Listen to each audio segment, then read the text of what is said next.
everyone, it's Summer. I had my circumferential belt lift surgery, just trucking right along. First couple of days really sucked. Friday rolls around and I'm trying to eat like a champion because we don't want muscle wasting. We need protein, we need building blocks to heal. Problem number one.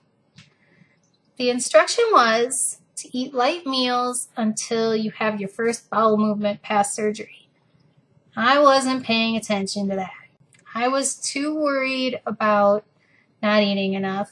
And so I thought, whatever, this will actually help move things if I eat more, right? Okay. Friday night rolls around and I just wasn't feeling all that great. Definitely had that feeling like you want to open up your pants and let your gut hang out. As the night wore on later and later, and when I mean later and later, I mean we're talking past midnight, 1 in the morning, I was up getting chills, then getting the sweats, needing to get up, move around, needing to get down. Stomach was completely upset.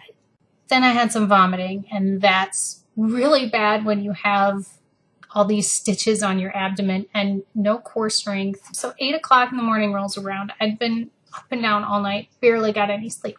Called my surgeon. It was Saturday morning. He answered the phone. We had a discussion about, yeah, I still haven't had a bowel movement. Yeah, why not go do an enema or get some suppositories, try some laxatives, whatever. So, did that. Was productive. Awesome. But the situation still hadn't changed. Time wore on, and the burning sensation in my gut just went on and on and on. My husband came home and I said, this is so bad at this point. We have to go to the hospital. I have to go to the ER. I can't handle it anymore. And of course, the closest hospital had a waiting room wait of a minimum of an hour and a half. Now, at that point, I was already at the end of my rope when I said, let's go to the ER.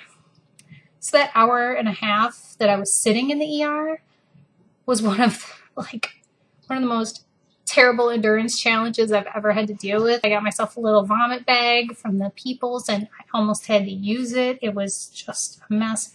Managed to get myself knocked up the list a little bit because I started seeing sparkles and I was worried I was going to pass out if I didn't have something done soon.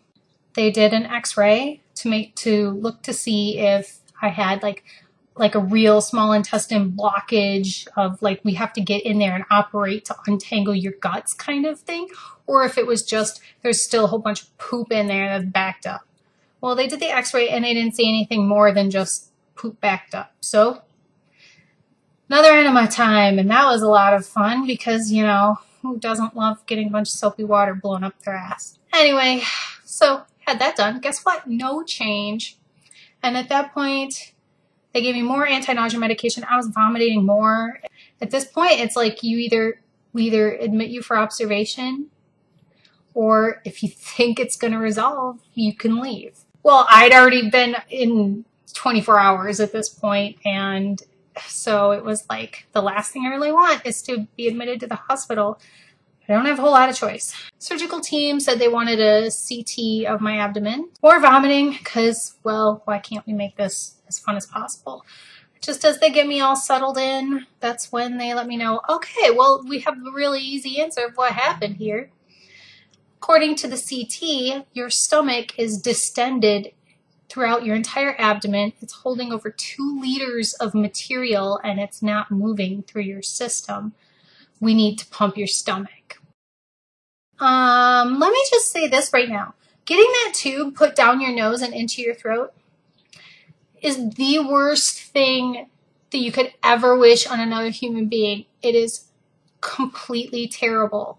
It involved much gagging, choking, and more vomiting before it actually got put into place. And then on top of it, it spent all the time rubbing around on the inside of my nasal passages and throat, irritating the crap out of everything whenever I moved, breathed, did anything. So yeah, real pleasant. Anyway, they hooked it up. It took all of 5 minutes to get almost a liter out. I left it hooked up for 2 days just to get anything that ran in as I was taken off of food altogether and put straight on an IV. So I spent 2 days not eating anything. And then they gave me the free and clear to do a contrast study where essentially you drink radioactive fluid, you go into the x-ray, they like literally watch it flow, and then after a little while you just kind of sit to the side for a half an hour, and then they come back and do another x-ray, and then you sit to the side for a while, and then you do back and forth. The contrast was flowing though, and that's like the big hooray in all of this. When you are on narcotics and when you are on anesthesia, it essentially like shuts down most of your muscle activity in your gut. So the fact that things were moving was good. However, it was very clear that things would move to the stomach and then move into the duodenum and then hit a block where things kind of stop for a second and then slowly move past. And that's where they diagnosed me with this lovely thing called SMA syndrome.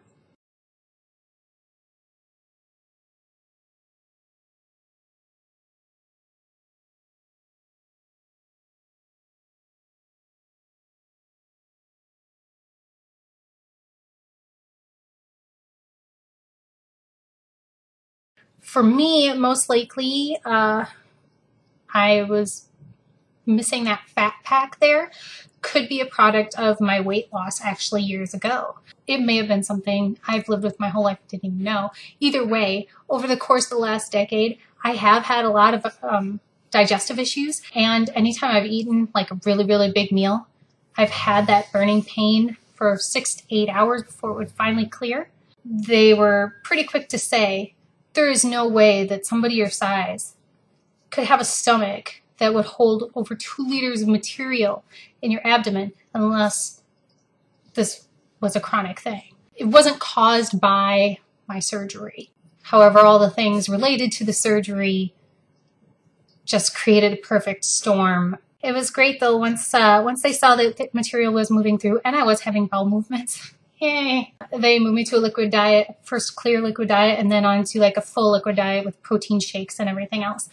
They had me speak with a nutritionist about going on an all liquid diet once I was home. Where that leaves me now, we'll see how much I can control by diet. I'm starting out on this liquid diet. Next week I check back in with the doctor to see how that goes, and we'll see what we can add back into my diet. If the situation turns out to be that it truly is just a scenario where when I eat way too much, it's a problem, then I should have no problems controlling this for the rest of my life without surgical intervention. However, if I keep having flare-ups, and especially if anything happens that lands me back in the hospital again, surgery is pretty much inevitable. The doctors really seem to be leaning heavily towards me needing surgery. I'm argumentative and stubborn and would like to try every other route possible first. We'll see how that goes. Now I will drink some tasty shakes and drink more broth, enjoy the rest of my recovery from my other major surgery, and do most of it without pain meds because I really don't feel like going through this again anytime soon. Anyway, that's what's up. I'm exhausted. Check in with you again soon.